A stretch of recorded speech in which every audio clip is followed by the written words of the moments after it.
we're going to talk about prokaryotic and eukaryotic DNA replication. Remember, prokaryotic means it has no nucleus, like bacteria, viruses, things like that. Eukaryotic means it does have a nucleus.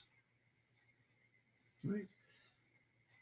So eukaryotic DNA replication, this discussion of prokaryotic DNA replication presents a more complex picture. Okay. DNA replication in eukaryotes is more complex still. Remember, we're talking about how it replicated itself. One eukaryotic chromosome may be 100 times larger than a bacterial chromosome. So in eukaryotes, DNA replication begins at many replication origins, and some move bidirectionally along each chromosome. It starts in one place and moves both right and left. Okay? That's why it's copied that much quicker. And there's different points of origin. It starts in different areas and moves both ways and then gets joined. Okay. So information flow in biological systems. Okay. The central dogma tells us that in cells, the flow of genetic information contained in DNA is a one-way street that leads from DNA to RNA to protein formation, to linking up amino acids. Transcription. Okay. Transcription is a process in which a single strand of DNA serves as a template for the synthesis of RNA molecule, like making a copy. Remember, the DNA is a double helix. It opens up, and we only use one of those strands that opens to synthesize a strand of RNA, which is called transcription. We copy our DNA to RNA. Translation. Okay. That's my pen. Translation converts information from long-way nitrogenous bases to another amino acids. So transcription goes from DNA to RNA. Translation takes that RNA and transmits that into a linkage of amino acids that's going to form the primary structure of a protein. Okay. It's like translating into another language. Okay. So the transcription part, okay, is copied onto a strand. Information DNA is copied onto a strand of RNA. Translation, okay, with the message contained in the RNA is converted into a protein, into a string of amino acids, which is your primary structure of a protein. Okay. So unlike transcription, the process of translation involves converting the information from one language to another. Okay. In this case, genetic information, the linear sequence of nucleotides, is translated into a protein, which is a linear sequence of amino acids. Okay. So transcription just goes from DNA to RNA and keeps the nucleotide sequence the same. It's a complementary system, but it's all one nucleotide to another nucleotide system. Translation, you're converting it into a string of amino acids now instead of nucleotides. Okay. There's different types of RNA molecules. Right? We have 3 different types we're going to talk about.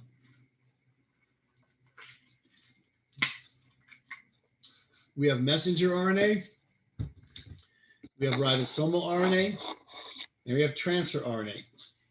Messenger RNA, okay? It directs the amino acid sequence of proteins. Right? It's a complementary copy of a gene. A gene is a segment of nucleotides on the DNA. Messenger RNA is a complementary copy. So if the DNA sequence, let's say adenine, guanine, thymine, guanine, cytosine, guanine, the complementary one would be uracil, cytosine, adenine, cytosine, guanine, cytosine. So this would be the DNA, this would be your RNA. This would be the complementary code of that DNA strand that opens up. And this would transmit out of the nucleus into the cytoplasm as your messenger. Okay? It has a codon for amino acid in a protein, and it carries genetic information for a protein from DNA to the ribosome. Okay? So it goes from the information in DNA in the nucleus to a ribosome out in the cytoplasm. Okay? And that's where it's turned into a string of amino acids, which is converts into a protein. Okay? That's your messenger RNA. Ribosomal RNA. Okay? Structure and functional complement of the ribosomes. That was make up our ribosomes. Forms ribosomes by reacting with proteins. There are 3 types in prokaryotes and 4 types in eukaryotes. It's a platform for protein synthesis to occur. So it binds with other proteins, this ribosome RNA, and helps create the ribosomes. The ribosomes is what converts messenger RNA into a string of amino acids. It goes into a protein. Transfer RNA. Transfer RNA transfers amino acids to the site of protein synthesis. Okay. Translates the genetic code of messenger RNA into the primary sequence of amino acids in the protein. So it takes this RNA code that we were talking about here, this RNA, this complementary code, brings it down to the ribosome. Okay. And this ribosome has 2 parts, and this messenger RNA feeds inside and starts reading that code. And once it puts it together here, it starts stringing amino acids together to form protein. Okay. That's your transfer RNA. There's one transfer RNA molecule for each amino acid to be incorporated into a protein. Transfer RNA binds onto the ribosomes that's being read and matches the messenger RNA code with a complementary code. And it starts putting its amino acids together in a chain. Okay. So transfer RNA is a single-stranded, typically about 80 nucleotides that make up this transfer RNA unit. Again, there's different transfer RNAs for each amino acid, 20 different amino acids. Okay. The overall structure is called a clover leaf. That's what it looks like. 4 parts of the clover leaf. Okay. Interchain hydrogen bonding. So within that film, the hydrogen bonding forms that shape.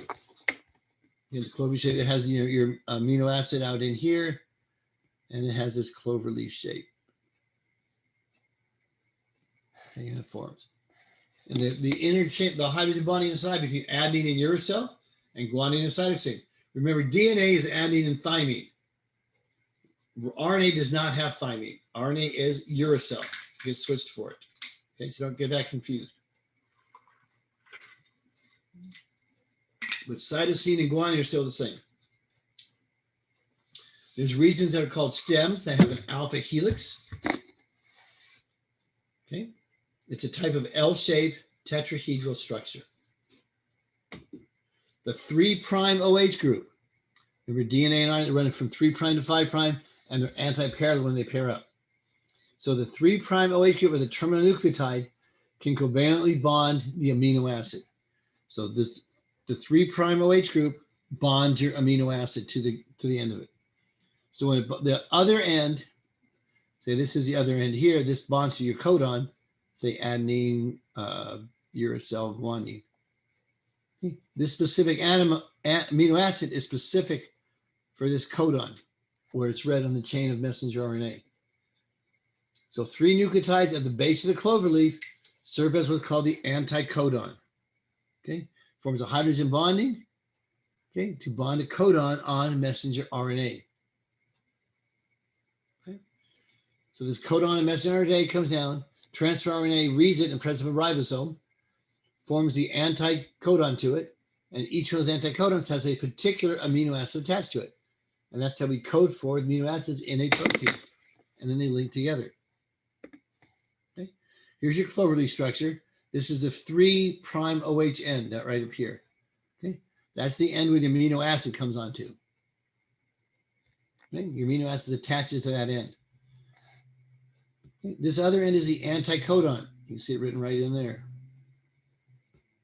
Okay. You have your anticodon, which is the 3 base code that bonds to messenger RNA.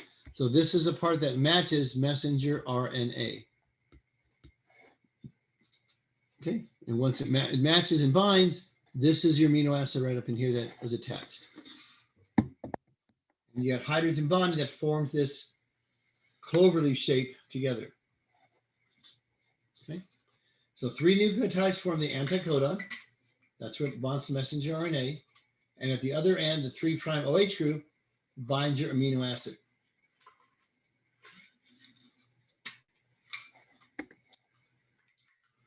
This is what it looks like in actuality.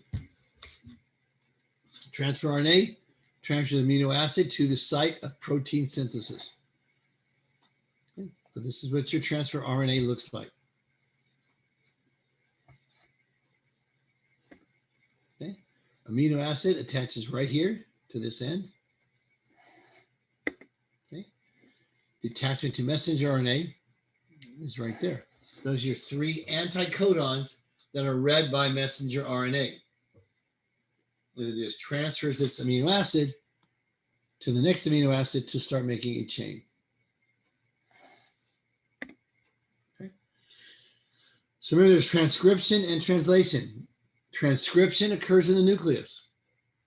Okay. It's the formation of taking DNA to messenger RNA. Translation occurs in the cytoplasm of the cell out of the that step that converts the messenger RNA into a codon-anticodon relationship with transfer RNA and starts linking your proteins together by forming a chain of amino acids. So transcription, okay, is catalyzed by RNA polymerase. Remember transcription, okay? Produce a copy of only one DNA strand. For transcription to work, remember DNA is this helical structure, okay, and double helix.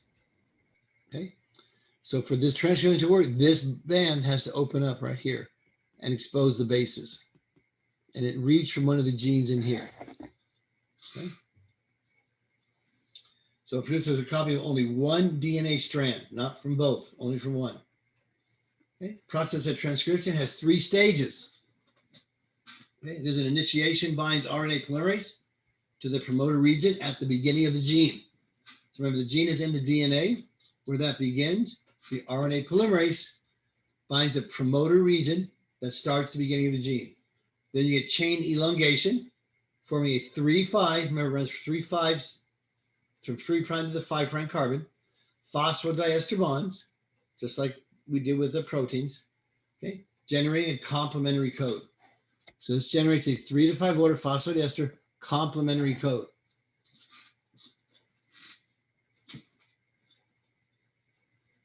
Right. So termination is the final step of transcription when the RNA polymerase releases a newly formed RNA molecule. So the DNA has to open up. One of the strands is read by the genetic code. In other words, if this DNA opened up to a strand and it said adenine, adenine, thymine, thymine, guanine, cytosine, guanine. Say that was on your DNA on the gene. This is your DNA. Okay, your RNA will now bind to it because it opened up and there's only one strand. So RNA can bind here. Remember, RNA does not have thymine. Adenine would have uracil, uracil, adenine, adenine, cytosine, guanine, cytosine. This is your messenger RNA. That's a complementary code to it. Okay, it's not the same code, it's complementary to it. It's read into the messenger RNA. Okay, so it initiates RNA polymerase. The chain elongates, building this all together. And when it hits the termination code, this leaves and travels into the cytoplasm where it can be read by the ribosomes, okay, get together with the transfer RNA and create a protein. Right? So the 3 steps of transcription are initiation, chain elongation, and then termination. That messenger RNA can leave. Okay. So transcription is catalyzed by the enzyme RNA polymerase. Okay. Just like we said, 3 stages: initiation involves the binding of RNA polymerase to a specific nucleotide sequence, which is your gene, the promoter at the beginning of a gene. This interaction of RNA polymerase with specific promoter DNA sequences allows RNA polymerase to recognize a starting point for transcription. Okay. It also determines which strand of DNA is going to be transcribed. Remember, you have 2 strands now once it opens up. You got to transcribe the correct one for the gene that you want. That's at the promoter region. So unlike DNA replication, transcription produces a complementary code, not a duplicate code, but a complementary code of only one of the 2 strands of DNA. So when you have transcription instead of duplication, okay, you end up with a complementary code, not the code being generated again, but a complementary code of only one strand of the DNA molecule.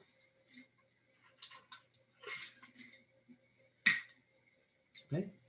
So as it binds to the DNA, the RNA polymerase separates the strands of DNA so it can read the base sequence of the DNA. So it opens it up so the gene that you're looking to duplicate, a gene you're looking to transcribe, is available to read. That's your first stage. The second stage is elongation. Remember, we elongate the chain of nucleotides. Begins with the RNA polymerase, reads the DNA template, catalyzes the polymerization of a complementary RNA copy. So it starts to read it and put the nucleotides together in a complementary copy. With each step, RNA polymerase transfers a complementary ribonucleotide to the end of the growing RNA chain. That's elongation. You're adding another nucleotide to the RNA chain. Catalyzes the formation of a 3,5 phosphodiester bond between the 5 phosphodiester bond between the 5' phosphor group of the incoming ribonucleotide and the 3' hydroxy group of the last ribonucleotide of the growing RNA chain. Remember, it can run from a 3 to 5 direction. The gene goes from 5 to 3. They're anti-parallel, it's called. The final stage is transcription, is termination. So now you've got it initiated, where you found your initiation code. You've got it being read, so now it reads it to make a complementary chain, and then hits a termination point where it says stop. Okay, the RNA polymerase finds a termination sequence at the end of the gene and releases the newly formed RNA molecule. So you stop recording it, it gets kicked out, and now you have your messenger RNA, which is a complementary code. So remember, 3 stages: initiation, elongation, and termination. Okay. The DNA opens up, you find your promoter gene,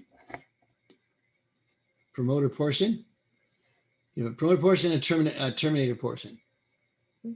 Once it hits promoter portion, it opens up. This is your ribosome unit right here. It fits in there and it starts to read. Oh, that's the RNA. So that's the RNA polymerase. I'm sorry, we're not in the ribosome. Okay. This is your RNA polymerase, and it bonds to the promoter so it knows where it's going to transcribe from. Then it starts reading that information, and it starts converting one of those strands of DNA into a single strand of RNA.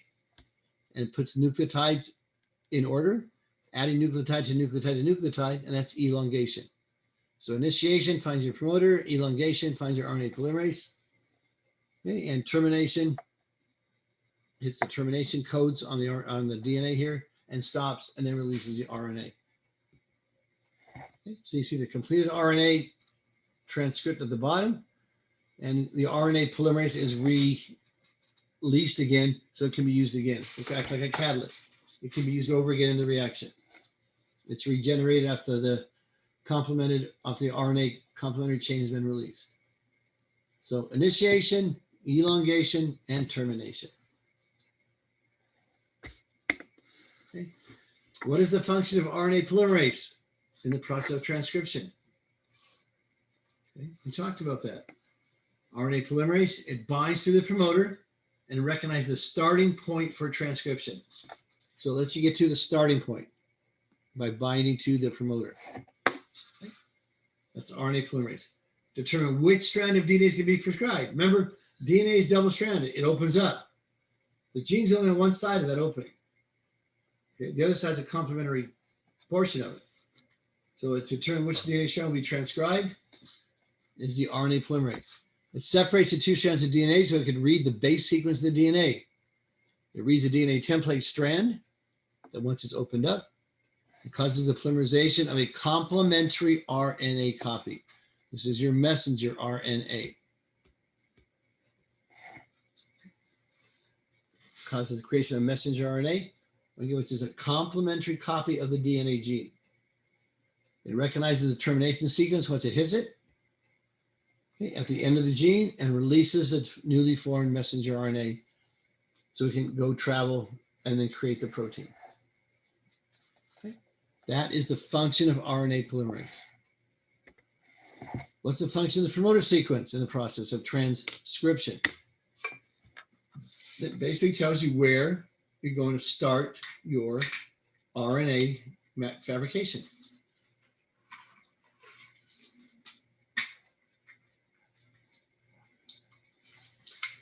It tells you where you start your complementary code as it forms. So it signals where the beginning point is on the gene for the transcription of DNA to RNA and allows RNA polymerase to bind to the site so it can get started. And that's what your promoter sequence does to the beginning of the gene. So post-transcriptional processing of RNA. So our messenger RNA is made, okay, and then we're going to process it after it's made, after it's formed from the DNA sequence. So prokaryotes, prokaryotes have no nucleus. Release a mature messenger RNA at the end of termination for translation. Okay. Original post-transcriptional processing. Your prokaryotes release mature messenger RNA at termination. Eukaryotes, on the other hand, okay, a primary transcript, but must be processed in post-transcriptional modification. So when it's released from messenger RNA, is released in a eukaryotic cell, like in a human. Okay, it has to undergo post-transcriptional modification to be useful. So what happens is a 5' cap structure is added. Okay, this is required for efficient translation of the final messenger RNA. A 3' poly A tail. Okay. 100, 200 units is added by adenine polymerase. So the 5' we put a cap structure, at the 3' we put a poly A tail. The poly A tail protects the 3' end of the messenger RNA from enzymatic digestion, so it doesn't break it down. Okay. This prolongs the life of the messenger RNA. And then we have RNA splicing, where we have to cut out certain portions of it that were made in the eukaryotic cell. Okay. So here's our modifications. Okay, this is addition of a 5' methyl cap. Okay, there's your 5' methyl cap. And it's methylated at N7. There's your methyl group at N7. Those are your modifications that you did after the RNA has been processed. This is post-transcriptional processing. Okay. So the cap structure consists of 7-methyl guanosine, 7-methyl guanosine, okay, attached to the 5' end of the RNA. Okay. And this is the methyl guanine. This is guanosine. There's your methyl into it right here. Okay, and the ones are your normal linkages. So RNA splicing. Splicing is just like you're editing a movie or video clip. Okay, so RNA splicing is removal portions of the primary transcript, okay, that are not coding for proteins. So bacterial chromosomes are continuous. They're all DNA. Okay, it's all DNA sequence from the chromosome is found in the messenger RNA. Eukaryotic chromosomes are discontinuous. Okay, it means you have to cut and splice them. In the bacteria, the prokaryotic ones, there's all continuous. You get the anticodon that's in continuous, and there's no cutting apart or putting it back together. With the eukaryotic cells, you have to cut it apart and put it back together. There's extra DNA sequences within the genes that do not encode any amino acid sequence, and those are called introns or intervening sequences.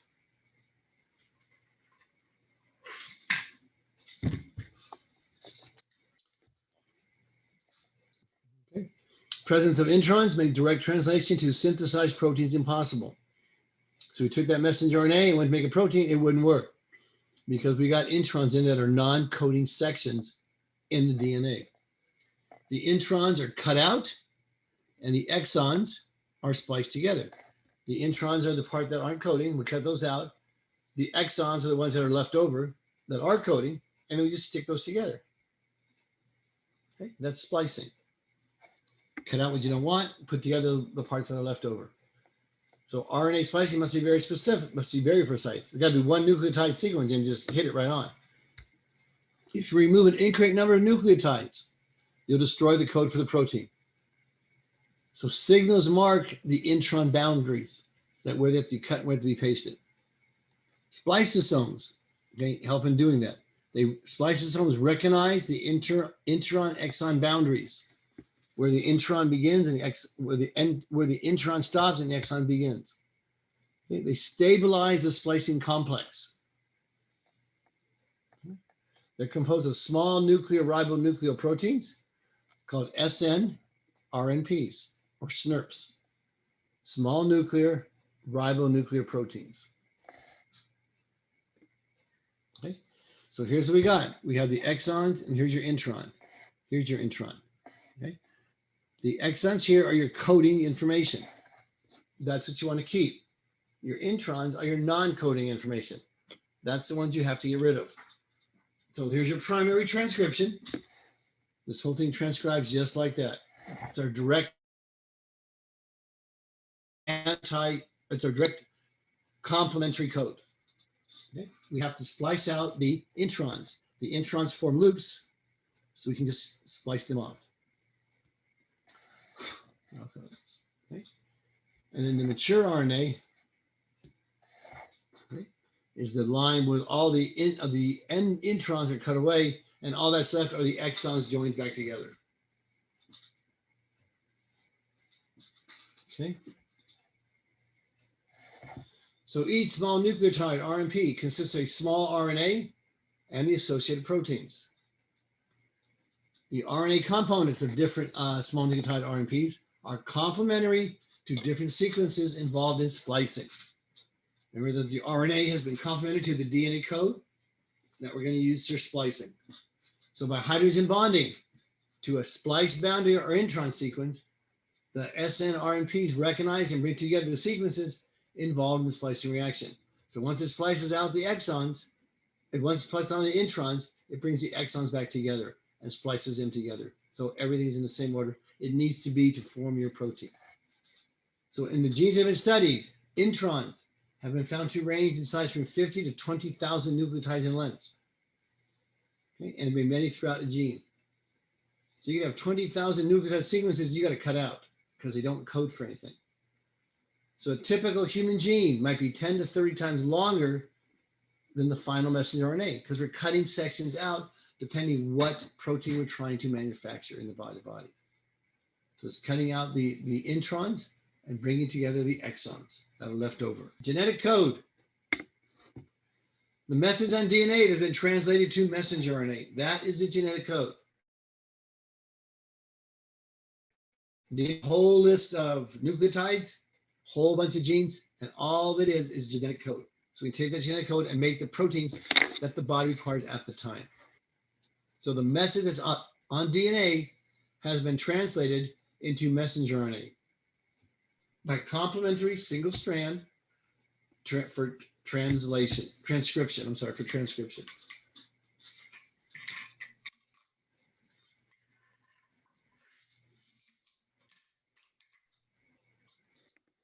All right. It's a degenerate code, which means more than one 3-base codon can code for the same amino acid. So we'll see a list of what's going to code for amino acids, but if you have, say, AAA and UUU, that can code for the same amino acid. There's not 20 different codes and 20 different amino acids. There's 64 different codes and 20 amino acids. Okay. It has to be very specific. Each codon specifies a particular amino acid. So every codon, which is a 3-base sequence, is going to specify a specific amino acid. So AAA for 3 adenines is always going to code for the particular amino acid that's attached to it. It will never have 2 different amino acids on one codon. So it's degenerate in that they can have more than one codon can code for a specific amino acid, but it's very specific in that every codon only has one amino acid it will always code for. Okay. Non-overlapping and commaless. None of the bases are shared between consecutive codons. Okay. There's no non-coding bases appear in the base sequence. So if the base sequence that's been modified in the RNA, You have no non-coding areas. Okay? They appear in the base sequence, and they're universal. All organisms use the same code, which when you think about it is absolutely amazing. Everything from bacteria to a fish to a chicken to humans to gorillas to anything you can think of have the exact same code. You can figure out all the codes for all the organisms because they use the same code. Okay. Genetic code details. All 64 codons have a meaning. 61 out of the 64 code for amino acids. Okay. The other 3 of them are stop signs that when you're translating it, it's attaching, it hits this one codon, stop. Okay, everything else is adding amino acids to it. So you have 64 codons for 20 amino acids. So you're gonna have duplicate ones, you have to. Okay, 61 of them code for amino acids, 3 of them are stop codons. Multiple codes for amino acids tend to have 2 bases in common. Okay, so let's look at these codes right here. Cytosine, uracil, uracil. Cytosine, uracil, cytosine. Cytosine, uracil, adenine. Cytosine, uracil, guanine. Those, all 3 of those code for leucine. Okay, all 5 of those codons code for leucine. Okay, but they're specific. Every one of those will always code for leucine. CUG, cytosine, uracil, guanine, will never code for adenine or glycine. Okay, or aspartame. They'll always code for leucine, that one code. So you can have multiple codes that code for the same amino acid, but that one code will always code for the same amino acid. It will never have more than one amino acid it can code for. So it makes the code mutation resistant or partway resistant because it doesn't allow for variations on it. So the code itself is mutation resistant at that point. We get mutation at the other end of the code, but not here. Okay, because that one code is specific. Codons are written in a 5 to 3 sequence, 5' to 3'. Remember, all our DNA and all our RNA is always either 3 to 5 and 5 to 5, and they line up anti-parallel. Okay, it's just like the carbon C terminal and the N terminal amino acid. And here's your code. Memorize it. I'm just kidding. Don't memorize it. You'll always have a code or a chart in front of you. Okay, but this tells you this is the first base right here. This is the second base in the sequence, and this is the third base in the sequence. So if you had A, U,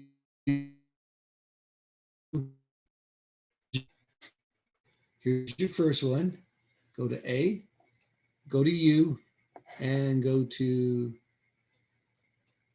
where's my G's? Here's my third. Okay, so there's AU, and you find AUG, which should be, I don't see AUG. Should be AU. Should be right in here, right? Oh, right here. AU, and it goes for, there's your third row G. Sorry, couldn't find that. I don't know why. So A, then U, and then G. Okay, and that codes for, and it tells you methionine. Okay, and it's also a start codon. It allows the protein to start there, and it codes for methionine. So AUG will always code for methionine. Okay, now threonine, look up here, you can see that ACU, ACC, ACA, and ACG will all code for threonine. Okay, every one of those.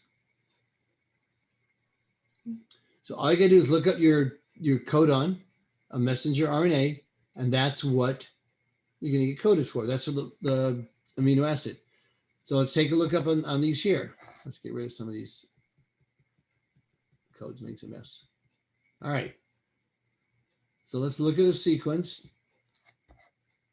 of UGC.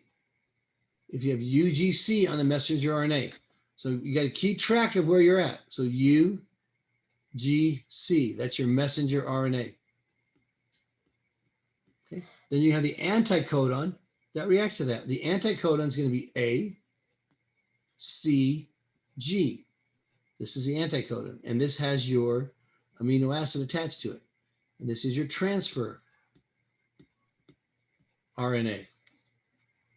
Everybody see where these letters are coming from? Adenine. Okay. So AGC is the codon on the messenger RNA. The transfer RNA is going to have the complementary or the anticodon. And the transfer RNA is going to have the amino acid attached to it. Okay, so we have the UGC. So we have ACG as your transfer RNA right there. And this is going to have cysteine coded for it. And it's going to add cysteine to the amino acid chain for the protein. If you have the code AGC, okay, this is AGC right here. Okay, the anticodon is going to be UU. What's going to be UUG? It's going to be UC.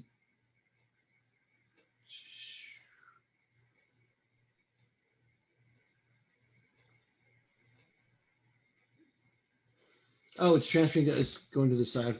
It's drawing the lines to the wrong box. Sorry. It's going to this box right in here. The lines weren't real clear where it was going. Okay. So if you have AAC as your codon and messenger RNA, you're going to have a UUG as your anticodon. And that's going to contain asparagine, asparagine antibiotic, anti-amino acid. So each one of these is going to have a specific amino acid bond to it, and that's going to add to your chain. So this whole chart, this chart here, gives you the codons for messenger RNA. Then you're going to have anticodons for the transfer RNA, and they're going to add the amino acid, the amino acid to the protein chain. That makes sense? So whenever you want to know where it is, you go to this chart right here, and this will tell you what the codon amino acid is that's coding for. You're able to figure out what the protein sequence is of amino acids. So methionine and tryptophan are the only amino acids that have a single codon. So methionine and tryptophan only have one codon. They don't have a duplicate one. All the rest of the amino acids do. All the others have at least 2 codons, and serine and leucine have 6 codons that they match up to. So the genetic code is also somewhat mutation resistant. Okay. For those amino acids that have multiple codons, the first 2 bases are usually identical and identify the amino acid, and the third position is variable. Well,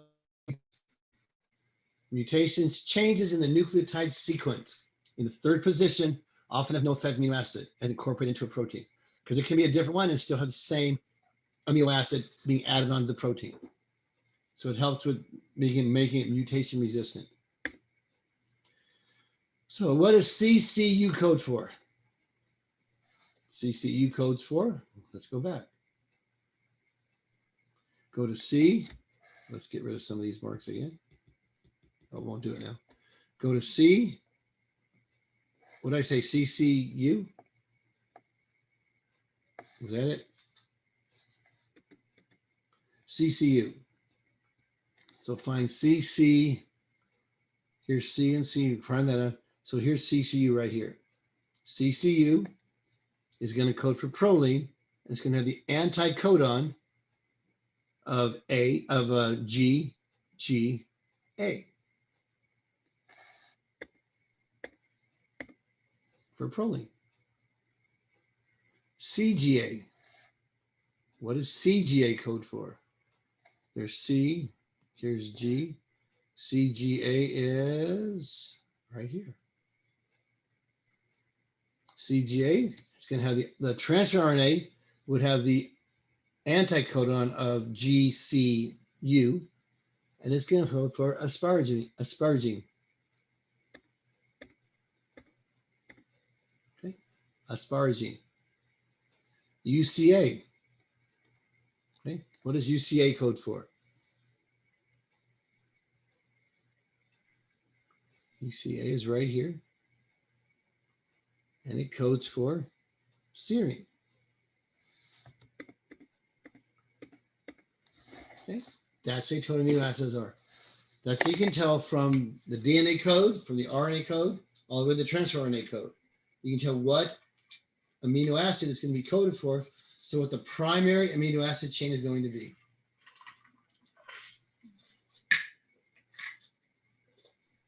Remember, the primary structure of amino acid chain is just the linkages of the amino acids, the polypeptide bonds that are holding them together.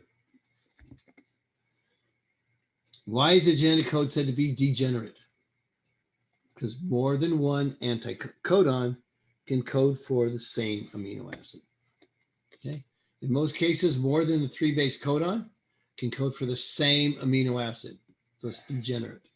The only exceptions are methionine and tryptophan. Those are the only 2 exceptions. Those are the only 2 amino acids on transfer RNA that only have one codon that they're going to bond to. Okay. So they're the only 2 amino acids that have a single codon. Okay. Why is it called mutation resistant?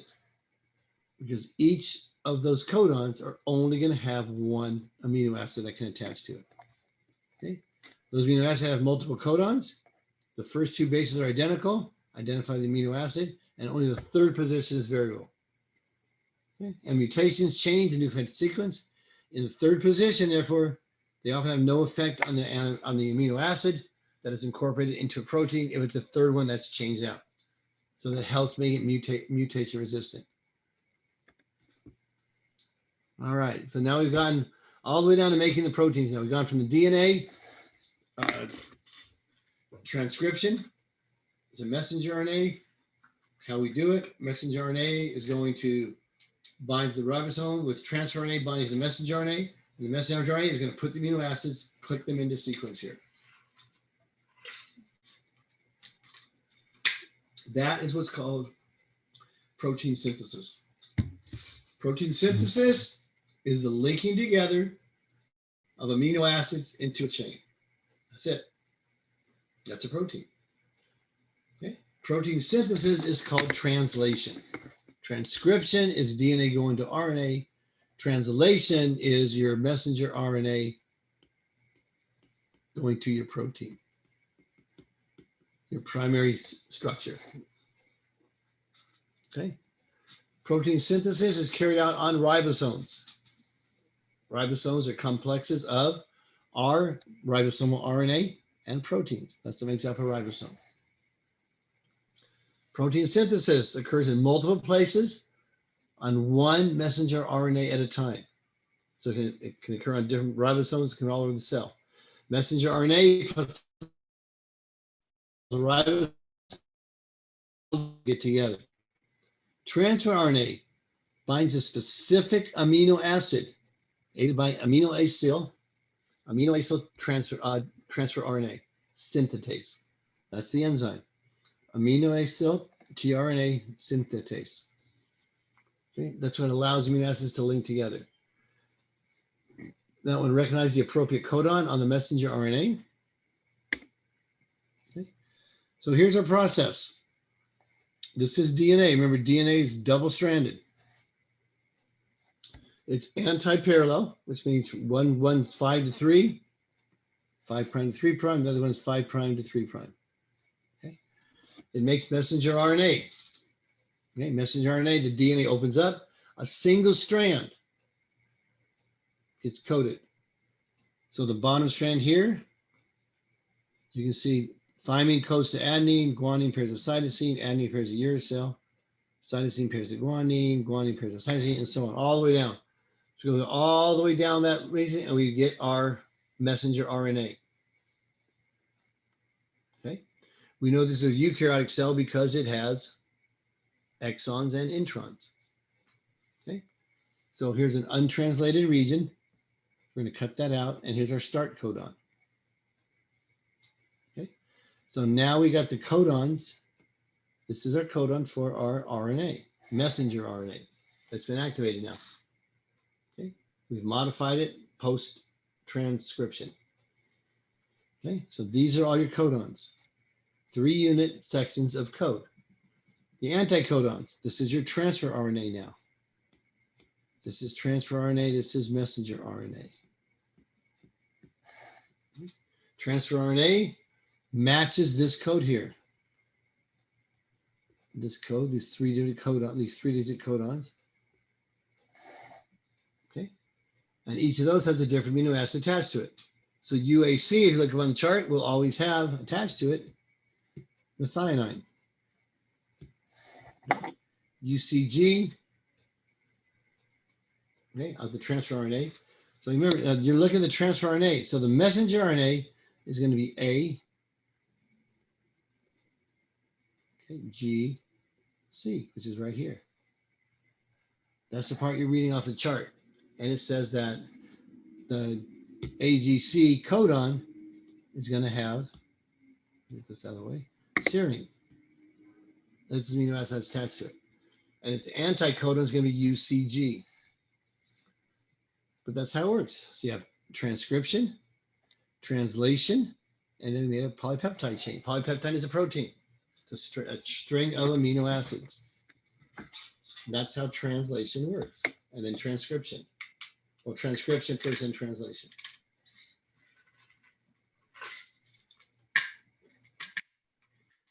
Any questions so far? No. All right, perfect. So ribosomes, remember we said it has to go to the ribosomes to make the protein. That's where the translation occurs. Ribosomes are complexes of ribosomal RNA and proteins. Each ribosome has two subunits, a small unit and a large unit. Everyone has a small ribosomal subunit and a large ribosomal subunit. Okay? The small one contains 33 proteins, has one ribosomal RNA. The large one contains 49 proteins. Okay? And has about 3 ribosomal RNAs. So many of these ribosomes, okay, on messenger RNA comprise of what's called a polysome. Remember we talked about that? Polysomes are a grouping of these where the messenger RNA and the ribosomal RNA come together on the ribosomal subunit. Okay. So you have many ribosomes here. So a lot of copies of the protein molecule can be made simultaneously. Okay. Here's your ribosome. This is the large unit. This is a small unit. When they come together, it becomes functional. Okay. The messenger RNA is fed into the ribosome. The ribosome feeds into the transfer RNA, combine it so it comes in here also, bringing its amino acid. This amino acid chain starts to grow. The more amino acids you add, the longer the chain. Okay? And it keeps reading, going along the chain, it gets large enough until it comes to a stop codon. Stop codon, chain is then released. And this translation stops once it hits the stop codon. Okay. So the role of transfer RNA. So now we got to the ribosome. Now we're bringing transfer RNA in to make the protein, the primary code of the protein. So molecules that decode information on messenger RNA into the primary structure of the protein are your transfer RNA molecules. Okay. Those are the ones that have the clover leaf shape. They have a binding end of 3 anticodons. They're going to bind to the complementary messenger RNA. And at the other end of the clover leaf, they're going to have an amino acid attached, which are going to link to the previous amino acid of the chain and grow the chain of amino acids. Okay. The transfer RNA requires 2 specific functions. Each transfer RNA must covalently bind only one specific amino acid. Remember we said every transfer RNA can only bind to one specific amino acid, cannot bind to 2. Okay. So one anticodon, okay, is always going to have that particular amino acid attached to it. Okay, the binding site for the covalent attachment of amino acid is at the 3' end. The enzyme aminoacyl tRNA synthetase covalently links the proper amino acid to the transfer RNA molecule. Okay, the transfer RNA molecule must be able to recognize the appropriate codon on the messenger RNA that calls for that particular amino acid. So transfer RNA has an anticodon, a 3 nucleotide sequence that is the complementary code to the messenger RNA. And that's what binds there and causes that particular amino acid to be attached. Okay, this process is mediated by the anticodon located at the bottom of the tRNA cloverleaf. Okay? The anticodon is complementary to the codon on the messenger RNA. Remember, when you're looking at the chart, that chart is your messenger RNA codons. The anticodon is a complementary one that is found on the transfer RNA codon. That contains the amino acids going to be linked to the chain. Okay, so here's amino acid tRNA transferase. This is your amino acid. This is how it links. There's ATP. Okay, here's your amino acid. It comes into the enzyme. Okay, you get your amino acid here, and that links to this group here. So it comes in here. Here's your tRNA, transfer RNA, links to the amino acid, and this complex is released with the appropriate codon. Okay, so the correct transfer RNA binds to the enzyme. Amino acid becomes covalently linked to the transfer RNA, and AMP, adenosine monophosphate, is released. Okay, so how are codons related to anticodons? They're complementary. It's exactly what they are.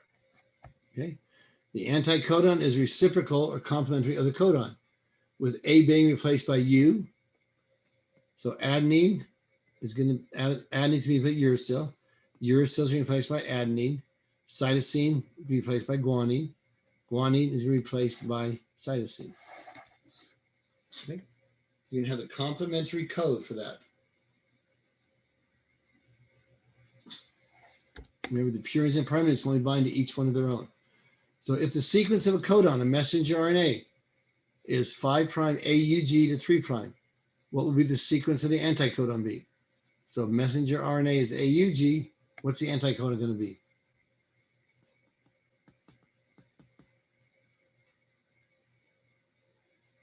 If you want to guess, adenine bonds with uracil. Uracil bonds with adenine. Guanine bears with cytosine. Okay. The antiparallel, or the complementary code, and anticodon, is UAC. Okay.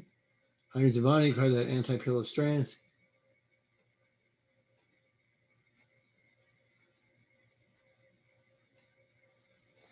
Okay.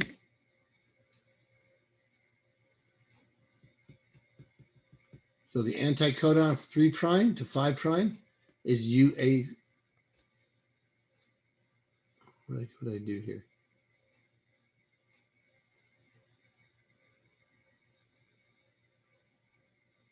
Okay, AUC, yeah, I erased it. So AUG goes to UAC. Okay.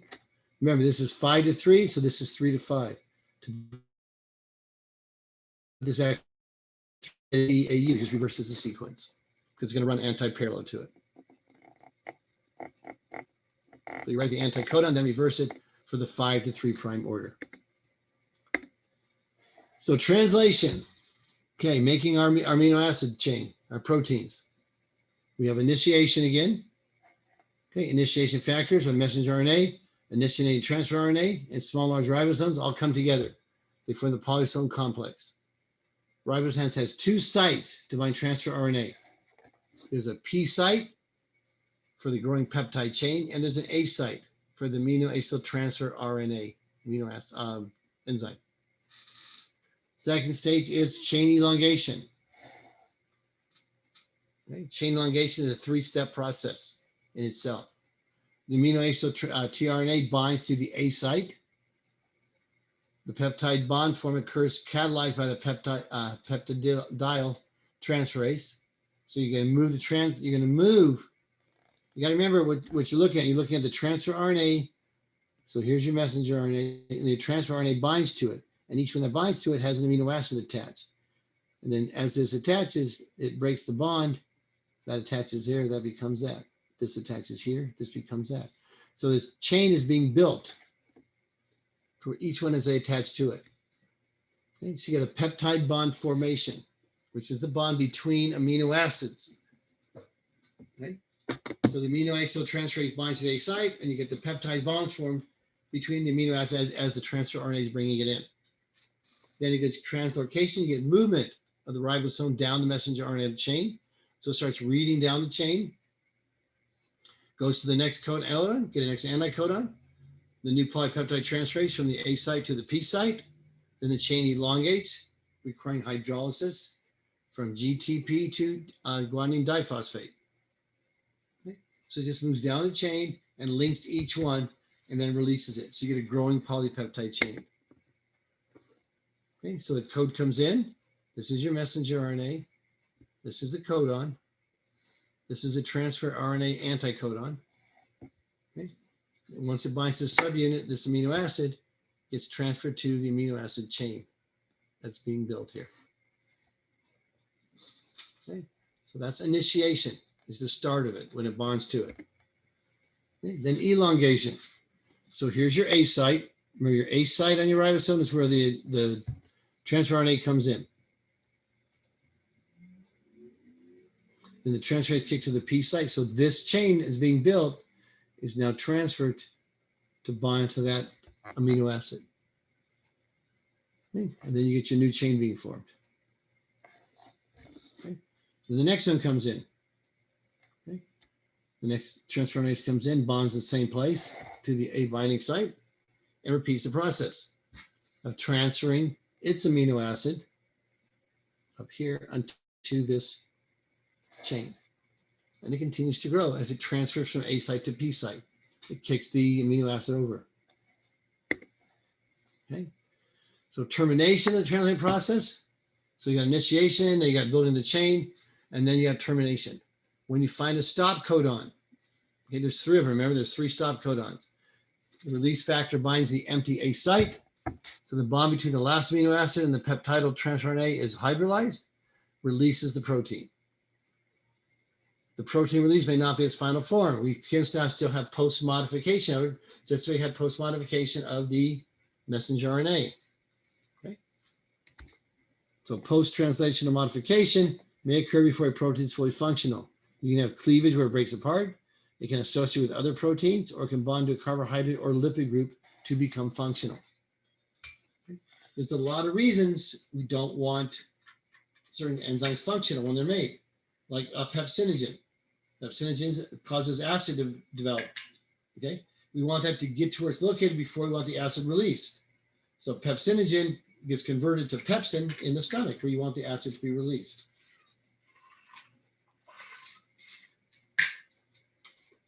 Right. So here's your termination. You get your termination code. Locks in there. This enzyme protein gets released. Okay. The messenger RNA code gets released, and your transfer RNA gets released. That's the stop codon that codes to tell the chain to stop. Acids to it. It blocks the linkage, so the protein stops adding amino acids to it. Okay. So what is the function of the ribosomal P site in protein synthesis? On the P site, your P site holds the growing polypeptide chain bound to transfer RNA. So it holds the chain, then it bonds to the A site and transfers the amino acid over to the growing polypeptide chain. What is the function of the A site in protein synthesis?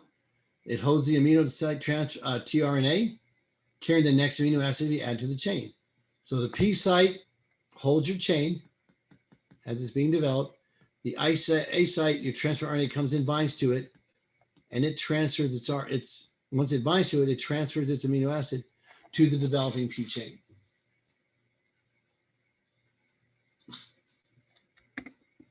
Okay. Mutations, ultraviolet light, and DNA repair. Okay. Mutations are mistakes introducing the DNA in the sequence of an organism. Okay. Mutations can be silent. A silent mutation means it doesn't cause any change. Okay. Remember, there's multiple anticodons in transfer RNA for the same amino acid. So one amino acid can have multiple anticodons. If the mutation replaces one of the anticodons with one that is similar and has the same protein, there'll be no change. That's called silent. It's a silent mutation because it causes no change in the protein. Okay? Many mutations have a negative effect on the health of organs if they're not silent. Many mutations are also carcinogens, which may cause cancer. Chemicals causing a change in the DNA sequence are called carcinogens. Okay. Mutations can be classified by the kind of change that occurs in the DNA.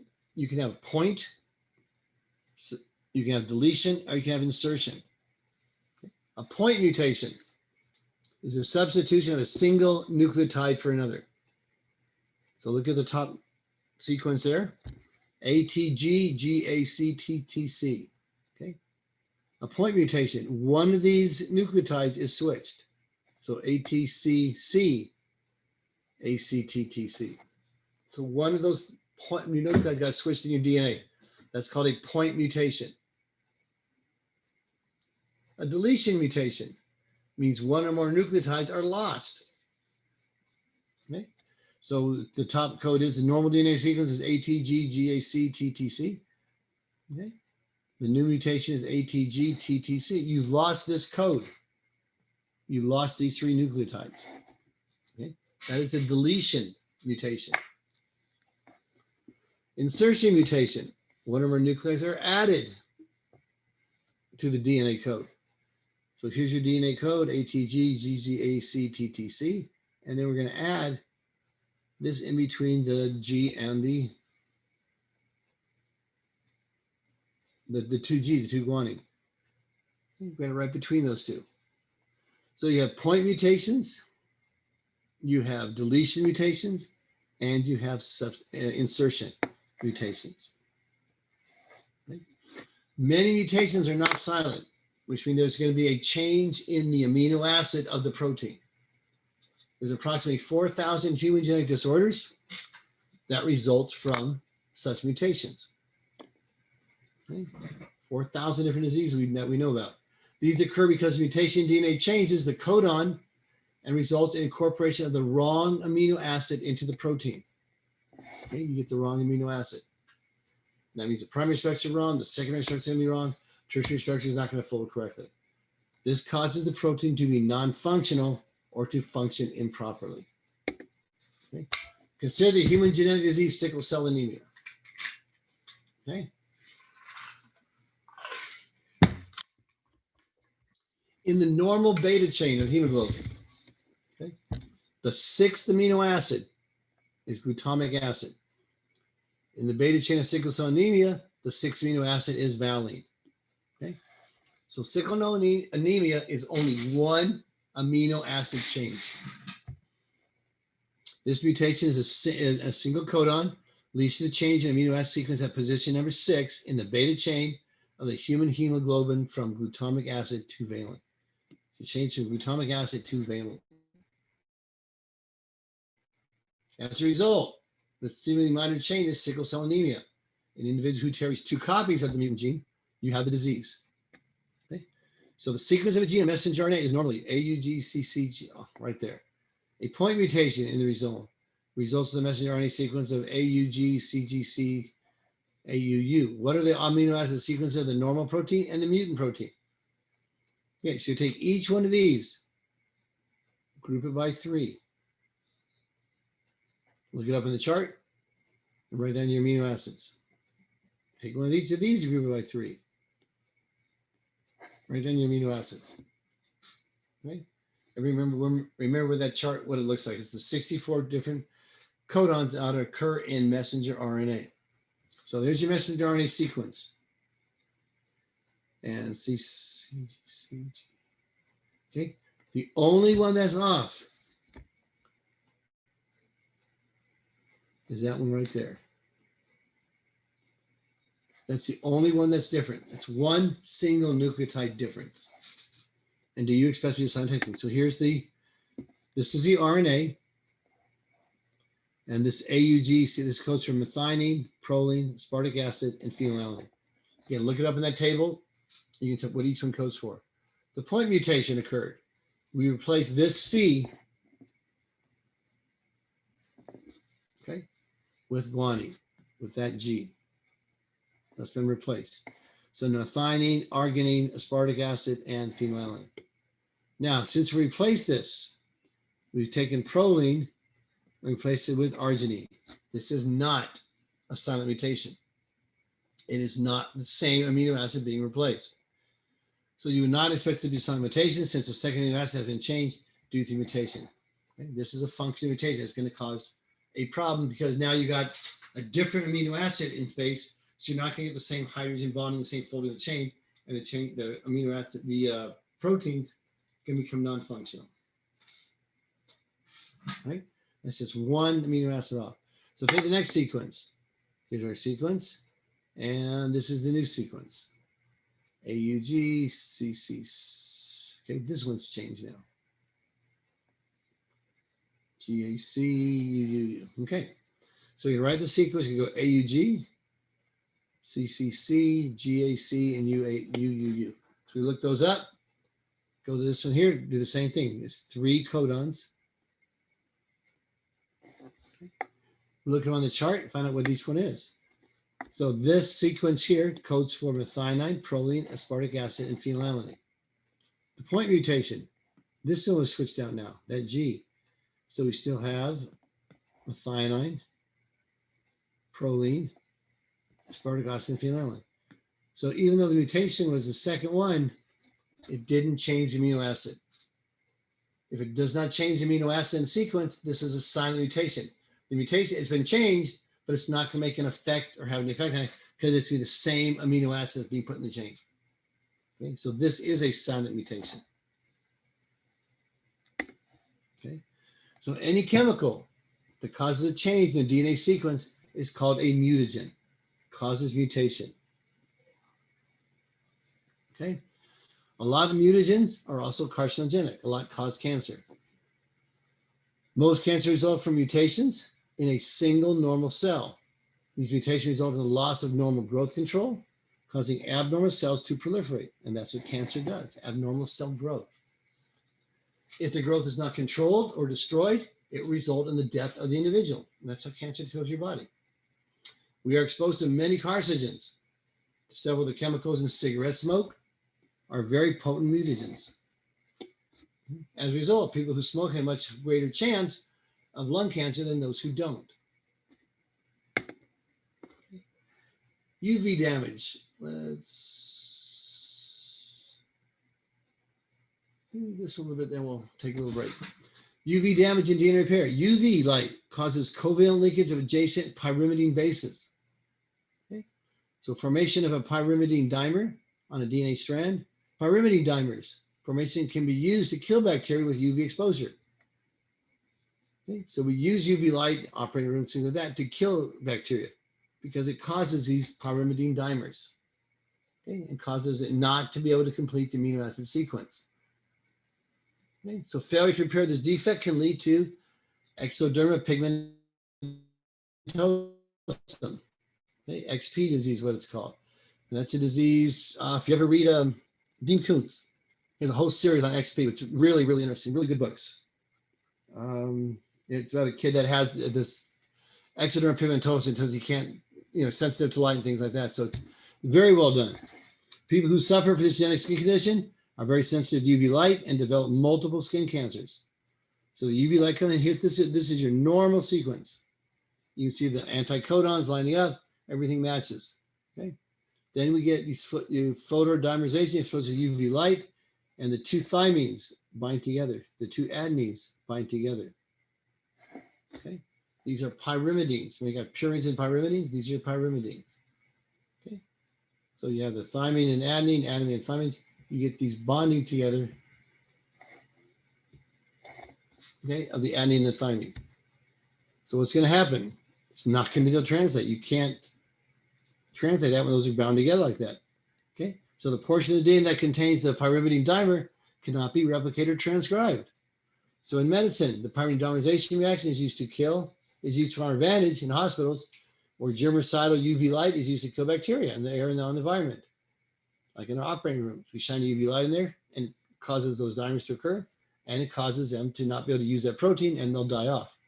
The cell death is caused by pyrimidine dimer formation on a massive scale. The repair system of bacteria are overwhelmed and the cells die off. We have ability to repair it, but if there's too much of it, you cannot repair it. Same The same type of pyridine dimer formation can occur in human cells. Lying out in the sun all day exposes the skin to a large amount of UV light, UV radiation. Damage to the skin formation causes many pyridine dimers.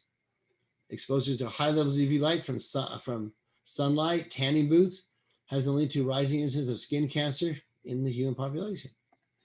Okay? So you're causing more of these dimers, so when you make the protein, it stops and can't translate that area. Okay, so it can't create the protein. You don't get that protein made, and the person eventually dies from that. The cells start to die off. So restriction enzymes are bacterial enzymes that cut the backbone of DNA at specific nucleotide sequences, which is called restriction enzymes. So they chop at very specific spots. You have donor and you have plasmid, which are bacteria DNA, are cleaved by the same restriction enzyme. Okay, the same gene basically cleaved out. Donor and plasmid DNA are mixed with the donor fragments to join as complementary plasmid fragments due to hydrogen bonding. So it'll bind right back into the DNA because it has the same hydrogen bonding as the plasmid does, the donor. The plasmid ring is restored using DNA ligase. DNA ligase is what ties DNA back together again. So engineered plasmids, which are recombinant DNA, is introduced to bacterium to be reproduced. So we take this DNA that we've done, we splice it into the circle. It's the gene that we wanted, put it back in the cell, and then it replicates and produces the protein just like it would naturally, but it uses the cell machinery to do it. So restriction enzymes, bacterial enzymes that cut the sugar phosphate backbone at specific nucleotide sequences. Okay. An example of this is EcoRI, which cuts between the G and the A, going from 5 to 3, and the A and the G going from 3 to 5. Okay. When the enzyme cuts the DNA, it does so in a staggered fashion because they're anti-parallel strains, okay, cutting between the G and the first A, okay, of both strands. Okay, so that's, I actually put it in the wrong place. It cuts between the G and the A of both strands. Okay. So when it cuts between that, it results in 2 DNA fragments. There's your first fragment and your second fragment. Your first fragment, your second fragment. Okay, it cuts at a very specific spot. These staggered terminals have sticky ends, so they can reassociate by hydrogen bonding. So we can stick them into other DNA recipients. Okay, common restriction enzymes, they recognize sequences. We use BAM-HI, HIN3, SALT1, BG12, and PSTI. And this is where they cut. So we can determine where we want to cut to determine the gene that we want to cut it out and induce it into another organism, into another bacteria. So we can make that protein coded by that gene. So the use of these restriction enzymes, okay, they digest large parts of DNA molecules into smaller fragments of specific size. A restriction enzyme always, and there's very few always in science, very few, okay? But a restriction enzyme will always cut at the same site.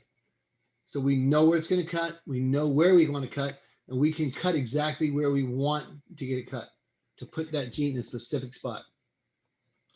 So DNA from a particular individual generates a reproducible set of DNA fragments, which is useful for study of DNA from any source. Okay. And then we got gel electrophoresis. Okay, that's how we had one of the labs, we did that before all this COVID stuff. So the study of these fragments produced by restriction enzymes use aerogros gel electrophoresis. And all that means is you're putting on this platform, this gel, you're putting the enzyme, the fragments on that, and using electricity to separate, but they're going to move at different rates depending on their polarity and their size. The smaller and the more polar are going to move faster than the larger and the most nonpolar if you put them in an electrical field. And that's how we separate them out. Okay. So digested DNA samples are placed in a sample slot. Electrical current is applied to it. Negative charge on the phosphorus groups in the sugar phosphate background cause the DNA fragments to move through the gel away from the negative electrode. Smaller DNA fragments move faster, resulting in distribution of DNA fragments through the gel based on their size. Okay, so you see the fragments separate by their current. Okay, the farther they go, the smaller the fragment. And we can use that to compare different samples from different people also, like in forensics. We can run that to find different suspects if their DNA is present.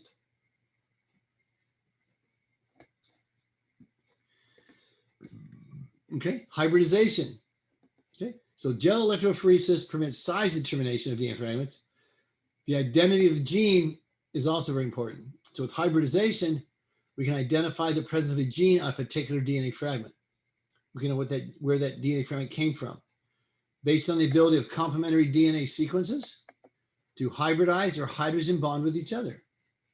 RNA will also hybridize to DNA as well as the other RNA molecules because you have the complementary system. You got a codon, anticodon.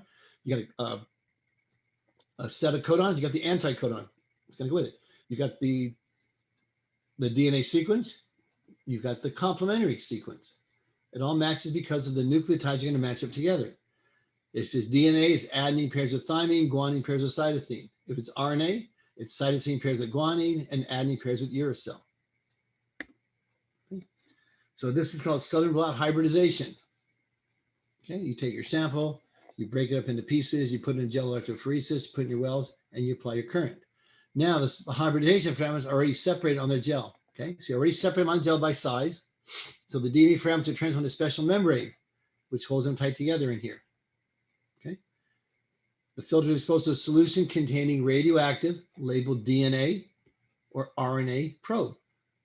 Okay, the probe with a complementary sequence to the gene you want. So you know the gene you want, you make the complementary sequence. You make that radioactive. Okay, you induce a radioactive nucleotide into it. Then you attach it to the solution. That sequence, that complementary sequence is going to bind to the DNA gene that you want. So the DNA gene that you want is not going to be radioactive. So you can isolate it from the other ones. It's just that simple. Okay. And you'll have your desired sequence. And you'll get your gene. DNA cloning vectors. Using this technique described, a single gene can be isolated, placed in a cloning vector, and millions of copies are made and purified. So you can take this one gene, adhere it into this plasmid DNA. Okay. Once it's inside of it, you open it up, put it in the DNA ligase. Okay. You inject it into an E. coli, and now you can use the E. coli to make more of that gene. Okay. So the cloning vector is a piece of DNA have its own replication origin. So it can be replicated inside a host cell. Okay. So phage vectors, viruses, come from bacterial viruses. So these phage vectors, okay, a phage vector like a virus. A virus is a phage vector. It can't do anything on its own. It's just a single strand of RNA if it's a retrovirus or DNA if it's a different type of virus. Okay, viruses have no machinery to make anything. What they do is they inject it into the cell. The DNA from the phage, from the virus, gets into the DNA of the cell, and it's used as a cell mechanism to go to messenger RNA, transfer RNA, the ribosomes, to make the protein of the virus, and it replicates the virus for itself. That's how viruses work. Right? So if it's a phage virus, it comes from bacteria of virus. Plasmid vectors are examples of circular DNA that are common to bacteria. So if you inject a plasmid, it's from bacteria, where you've mixed it, you cut it, you use the sticky ends to put it back into the DNA sequence, and you inject it into another bacteria. Okay. Cloning a gene. How can you take a gene and make more of it? This is genetic engineering. Okay. This is the new stuff in medicine. You select a gene to clone. Okay. Then you figure out why you want to clone it. You digest DNA samples from known source and a vector with restrictive enzymes. Again, you're going to cut it at a specific spot so you know you can cut and isolate the gene. You mix two DNA samples together so the sticky ends and the vectors hybridize. Some will stick together on their own, some will stick it to the vector. Okay? The ones that stick together to the vector are the one you want. You link those with DNA ligase. DNA ligase links those two ends together. Combine this DNA with bacterial cells to inject it into bacteria. Okay, to be transformed and get incorporated into bacterial DNA. You grow bacteria containing the DNA package on an agar plate, bacteria. Prevent only bacteria with the vector gene to grow. So you isolate it and you allow that bacteria to multiply if it has that particular gene inside of it. Then you transfer the DNA from the surviving bacterial cells to filter and hybridize with the probe to clone the gene. Bacteria with the desired DNA can then be detected, isolated, and then grown. And you can make a whole bunch of that one gene over and over and over again. So hybridization is what we do to multiply those genes. It's a technique that used to identify the presence of a gene on a particular DNA fragment. So you have this long sequence of DNA, and we're going to isolate that one gene that's on there. We deal with hybridization. It's based on the ability of complementary DNA sequences to hybridize or hydrogen bond with each other. So you've got this huge DNA sequence. Okay. If you have your gene is located right there, okay, we know the sequence, so we make the complementary strand right here, and this will bind to it with hydrogen bonding. And we use the enzymes to restrictive enzymes to cut it, and then we've got a copy of this gene. Then we can put it into a bacterial DNA, incorporate it in there with the cloning, multiply it there, and make multiple copies of it. Okay. So it's based on the ability of the complementary DNA to hybridize with hydrogen bond with the other one, and that'll isolate our gene for us. And then we can use that. Okay. Genetically engineering, we do insulin. Genetically engineer insulin. Okay. Human growth hormone. Factor 8, factor 9. Tissue plasminogen factor for strokes, myocardial infarctions. Okay. Insulin for diabetics, growth hormone for our dwarfism. Streptokinase, it's one of our most expensive drugs for myocardial infarction right now. But it helps treat acute myocardial infarctions. Interferon, a cancer drug. Interleukin-2, a cancer drug. Tumor necrosis factor is a cancer drug. Atrionatriuretic factor is for hypertension. Erythropoietin is for anemia, makes red blood cells. Thymosin alpha-1 stimulates your immune system. Hepatitis B vaccine prevents hepatitis B. Influenza vaccine prevents influenza. That's our flu vaccine. So that's just a list of some of the things that we use. Okay? That we have isolated the gene for that compound. We can put it in bacteria. We can make bacteria reproduce, and the bacteria can grow that gene for us. So you don't have to go to cows for beef, for bovine insulin. We're going to have human insulin that we actually clone and put it in a petri dish, and the bacteria is going to make it for us. Polymerase chain reactions. Polymerase chain reactions is a technique that allows you to produce unlimited amounts of a gene that you want. Okay. The bacterium, Thermus aquatus, produces a heat-stable DNA polymerase called TAQ polymerase, which drives this whole process. Okay. It permits the selection of just one gene of interest from the 3 billion base pairs of DNA in the human genome. Okay. The specificity is the primer. That's the short piece of DNA that starts at the beginning that lets you know that's the gene that it wants to copy. Okay. It's a short piece of single-strand DNA that will hybridize specifically to the beginning of that gene that you want. So you have to identify the primer. So DNA mixed with TAQ polymerase and primer DNA, the sequence is designed for the specific gene, along with a 4 nucleotide triphosphate. Okay. You get what's called a thermocycler that regulates the temperature. Certain of these reactions occur only at specific temperatures. So you have to regulate to go to the different temperatures. So the thermocycler, it raises the temperature about 94, 96 degrees to start with. Okay, that separates the DNA. Okay, that high temperature allows the DNA to separate. Then we lower the temperature to 50 to 60 degrees centigrade so that the primers might hybridize to the target DNA present sample. So we open up the DNA, we put in our samples that match the primer that we want, then we slow it back down with the temperature, and that DNA the sample we put in there binds to the DNA primers. We raise the temperature back about 72 degrees to allow the TAQ polymerase to act. It reads a template DNA strand, polymerase and daughter strand, extent from the supplied primer. So we have that primer and it tells it what gene to read. So we repeat that cycle one time, you get 2 of them, 1 from each strand. Do it 2 times, you get 4. Do it 4 times, you get 8, then 16, then 32. You're going to double it every time we run the cycle. Okay, it's kind of one strand becomes 2, 2 becomes 4, 4 becomes 8, 32, 64, 128, etc. as it goes on. Okay. So it's amplification here, the PCR amplification. After each PCR cycle, the amount of target DNA will double. Okay, so here's your targeted sequence. Okay, here's your attached to the primer, and it reads that gene on both sides. Okay, it duplicates that gene, and now we have 2. It duplicates it again, and you'll have 4. Duplicate again, we'll have 8, and so on. And it keeps multiplying itself as it duplicates, as you run through each stage. Okay. So in theory, after 30 cycles, there'll be about 1 billion times more DNA than at the start. So we can replicate that gene now. It's commonly used in genetic screening, disease diagnosis, and forensic detection of evidence.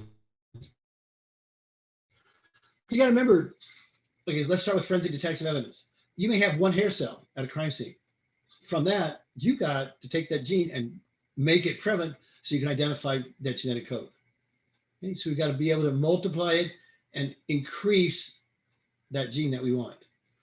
Diagnose a disease, a certain defect, find what gene is defective. Okay. In genetic screening, see if anybody's a carrier for certain genetic diseases. We can use this to increase the amount that we have to work with our sample size. Okay, so DNA fingerprinting, we use all the time in forensics. Developed in the 1980s by Alec Jeffreys in England. We grow the basic molecular genetic studies of the human genome.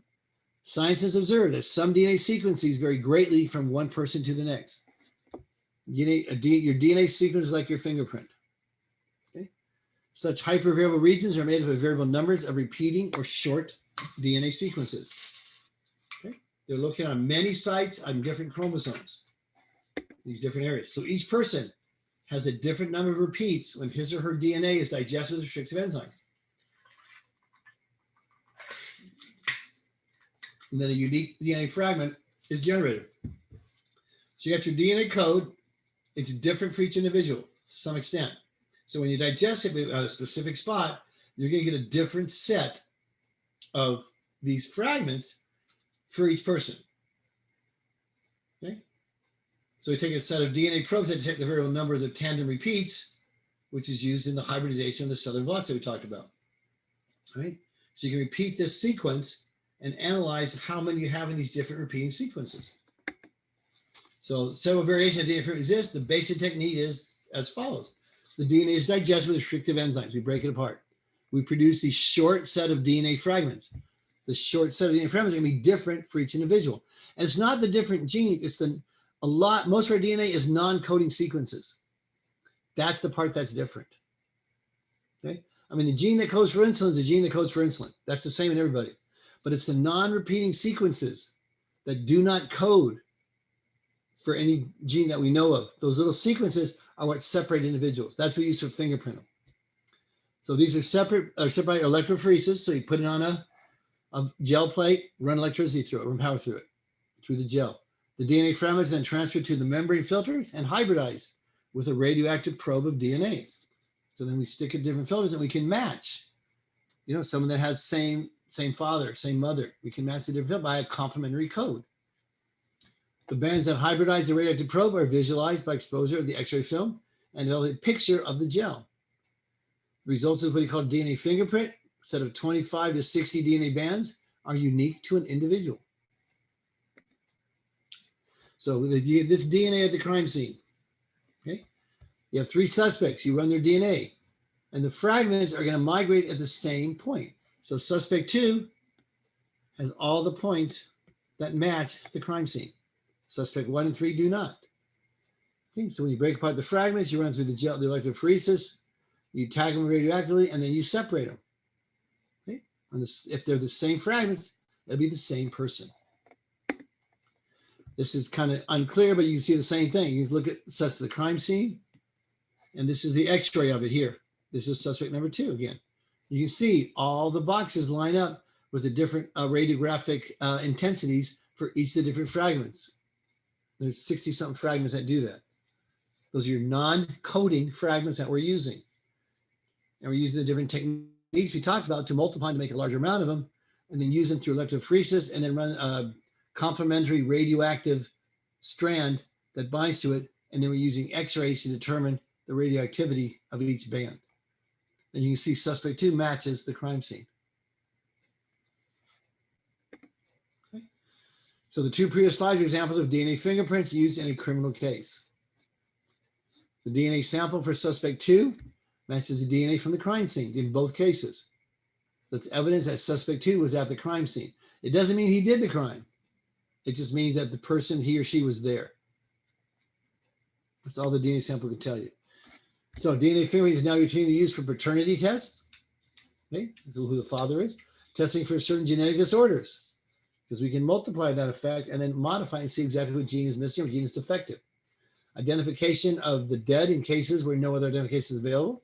So deceased individuals, you can use that DNA to isolate it and to find out, make a match of a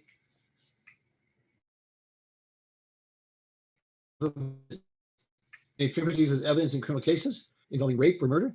Evidence may be little more than a hair with an intact follicle on the clothing of a victim. We can take from that, we can get more DNA samples through this repeating process and use that to run our tests. Okay.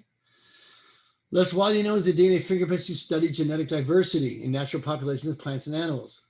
So the greater the genetic diversity, the healthier the population is going to be. If your genetic diversity in your species has a great span, you can adapt to different kinds of environment. Okay? If you're making only one specific thing, if your genetic diversity is so small, you're only making a certain amount of proteins, you're not going to be able to adapt to the environment. Okay? So populations with a low genetic diversity face a far higher probability of going extinct under adverse conditions because they're not going to adapt to the environment as well. Custom officials have used DNA fingerprinting to determine whether confiscated elephant tusks were taken illegally from an endangered population of elephants, or obtained from an illegally harvested population. Okay. You can tell by the different genetic diversity. Okay. In the case of cocoa plants, where we get cocaine from, the Agricultural Research Service wanted to know whether the drug cartels were developing improved strains that might be harder or more pest resistant, or that have a higher concentration of cocaine. So, I mean, drug cartels are in the business of making money. They're going to use all the science that they can. If they can concentrate the cocaine being made, they're going to genetically alter the plant so that it produces more cocaine. And they do that. The conclusion, which you can read in Phytochemistry, there's a recent article, were that the drug cartels have introduced significant genetic modifications into cocoa plants in the last 2 decades. So a lot of this genetic engineering is coming from research done by the drug cartels.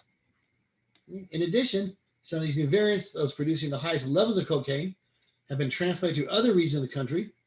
So the agriculture business is thriving in other countries also. So you're taking this cocoa plant, you're genetically modifying to produce extremely high amounts of cocaine, and they're using that by distributing to other countries now. Okay. And they're making it more pest resistant with a higher concentration of cocaine by modifying its genetic diversity. Okay. The Human Genome Project was mapping the entire DNA of a human. Okay. Begun in 1990, multinational project. They wanted to identify all the genes in the human DNA.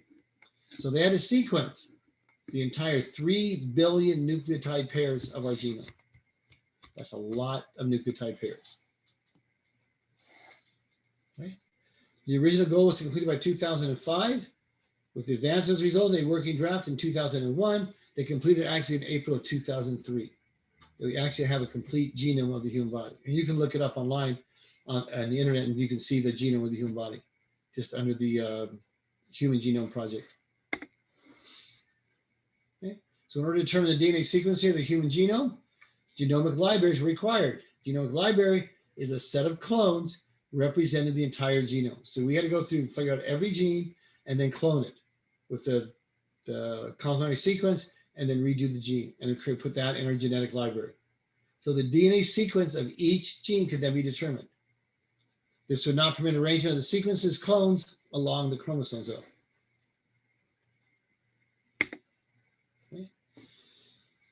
Okay, we use what's called chromosome walking. It's an alternative technique, okay, providing both the DNA sequence and a method for locating the DNA sequence next to it on the chromosome. So this method requires overlapping clones. So you have the same complementary sequence and an overlapping section of it. So libraries of clones are prepared using many different restriction enzymes. Again, cutting at one specific spot. They isolated DNA fragments and sequences. They use these sequences information to develop a probe. A probe is a complementary section that they're going to put in there, and it's going to match to those areas. And it's either radioactive or something like that, so we can pull it back out and we can see where it matches. Okay? So it uses sequence information to develop a probe for any clones in the library which overlap the fragmented sequence, because it'll bind to both those sequences. The process is continuous.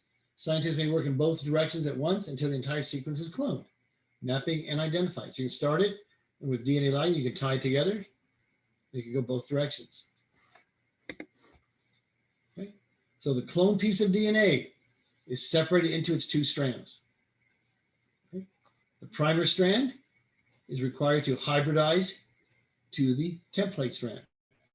You gotta get started. Primer is the starting point for the addition of the new nucleotides you're going to add. So the DNA to be sequenced is placed in 4 test tubes with all the enzymes and nucleotides necessary for DNA synthesis. Each test tube contains a small amount of species of dideoxynucleotide with a hydrogen at the 3' position. As this dideoxynucleotide is incorporated into the growing chain, it acts as a chain terminator. So once it's incorporated in there, it cuts the chain off. Okay. Each of the 4 test tubes will contain a small amount of only one of the dideoxynucleotides. Okay. So the tube receiving the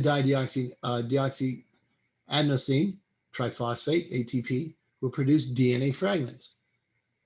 Okay. It uses the ATP, the energy from it, to produce the fragments, to rebuild that. At some point in the synthesis, a dideoxyadenine triphosphate will be added to the growing chain, causing the synthesis to stop. This produces a family of fragments that all terminate with one and only one of the 4 dideoxynucleotides.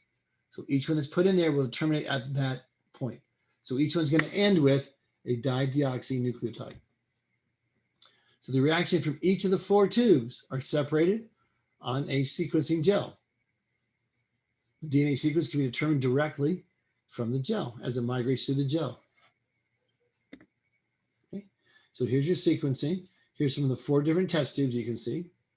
And this is on the gel. And here's your original strand to the right-hand side. Okay, that's your DNA sequence on the original strand. So you can see how much of each nucleotide is in each section here, in each test tube. So radioactive isotopes were the initial tag on the DNA fragments. You can identify where they are. So these new technology labels that we use fluorescent dyes, was a different color dye for each of the nucleotides. So you can have print all 4 reactions in one test tube. Since now you can have fluorescent dyes and identify each one individually.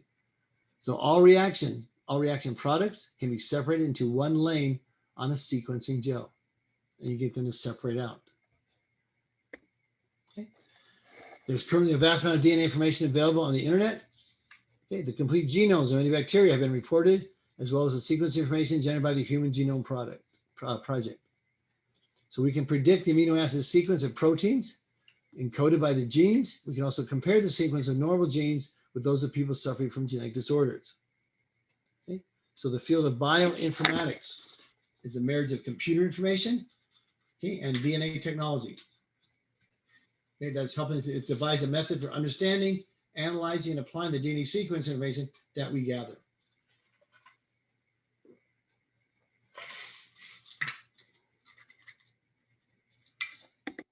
Okay. So a genetic approach to familial emphysema. Familial emphysema is a human genetic disease, results from the inability to produce protein alpha-1 antitrypsin. Okay. It's a respiratory disease. Individuals have inherited 1 or 2 copies of the alpha-1 antitrypsin gene. The serum protein protects the lungs from the enzyme elastase. Okay. Normal elastase fights bacteria and helps in the destruction of removal of dead lung tissue. This enzyme can also cause lung damage. So you have to inhibit it. You have to stop it when it starts multiplying. And that's what this gene does. Okay. By inhibiting elastase, the alpha-1 antitrypsin prevents lung damage. So individuals who have inherited two defective alpha-1 antitrypsin genes do not produce this protein and suffer from familial emphysema. Okay, it's a recessive disease, so both, you have to get it from one from each parent. So if both the genes, when you got two copies of DNA, if both the genes are defective in that gene, you are going to have familial emphysema. So in the absence of alpha-1 antitrypsin, the elastase and other proteases cause severe lung damage characteristic of emphysema and start to destroy the lung tissue. It's the second most common disorder in Caucasians, the first being cystic fibrosis. It's estimated that there are 100,000 suffering in the United States from this emphysema. A disorder discovered in 1963 is often misdiagnosed as asthma or chronic or COPD, chronic obstructive pulmonary disease. So fewer than 5% of the sufferers are diagnosed with the disease. So 95% of the people who suffer from familial emphysema are diagnosed with asthma or COPD, and their treatment is wrong. It's a genetic disease that we can identify with these different markers.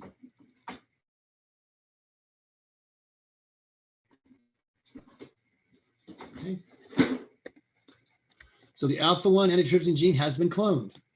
So early experiments with sheep show the protein remains stable when administered as an aerosol and remains functional after it's passed through the pulmonary epithelium, through the lungs.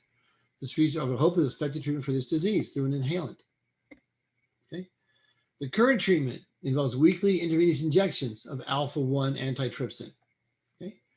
The supply of the protein purified from human plasma that has been demonstrated to be virus-free is limited, so the injections are really expensive. In addition, they're painful. So between those two things, people that suffer from it a lot of times refuse treatment because it costs a lot of money and it hurts. Okay. But recently, okay, the University of Florida, Dr. Terry Float has taken a new approach. They have cloned the gene for alpha-1 antitrypsin into the DNA of an adeno-associated virus. The virus is an ideal vector for human genome replacement therapy because it replicates only in cells that are not dividing and does not stimulate a strong immune or anti-inflammatory or inflammatory response. So they put it in a virus that's going to attack cells that are not dividing. It's going to go in there and then it can make its own alpha-1 antitrypsin. Okay. The researchers injected the virus carrying the cloned alpha-1 antitrypsin gene into the muscle tissue of mice, then tested for the level of alpha-1 antitrypsin in their blood. The results are very promising. Effective levels of alpha-1 antitrypsin were produced in the muscle cells of mice and secreted into the bloodstream. The levels of alpha-1 antitrypsin remained at therapeutic levels for more than 4 months. Okay, that's amazing. You can put that gene there and it can keep producing it like that. The research team is planning to test with larger animals and eventually confirm the results in human trials.